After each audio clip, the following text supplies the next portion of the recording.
আগামী কয়েকদিন ওয়েদার শুষ্ক থাকবে, কোনো বৃষ্টিপাতের সম্ভাবনা নেই 23 তারিখ পর্যন্ত। খালি 24 তারিখে উত্তরবঙ্গের দার্জিলিংয়ে কয়েকটি জায়গাতে, 1-2 জায়গাতে বিক্ষিপ্তভাবে হালকা থেকে অতি হালকা বৃষ্টি হতে পারে এবং তার সাথে তুষারপাতও হতে পারে। এছাড়া 24 তারিখ পর্যন্ত, আজ থেকে শুরু করে 24 তারিখ পর্যন্ত পশ্চিমবঙ্গের কোনো জেলাতে কোনো দিন, এই 7 দিনের মধ্যে বৃষ্টিপাতের কোনো সম্ভাবনা নেই, শুষ্ক।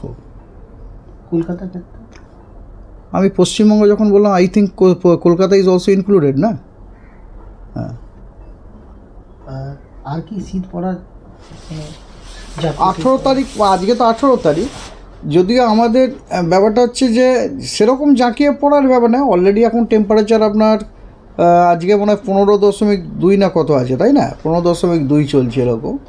তো কথা হচ্ছে আমাদের ফোরকাস্ট হচ্ছে এরকমই যে আগামী 5 দিনে ন্যূনতম তাপমাত্রার কোনো বড়সড় পরিবর্তনের সম্ভাবনা নেই, নো লার্জ চেঞ্জ।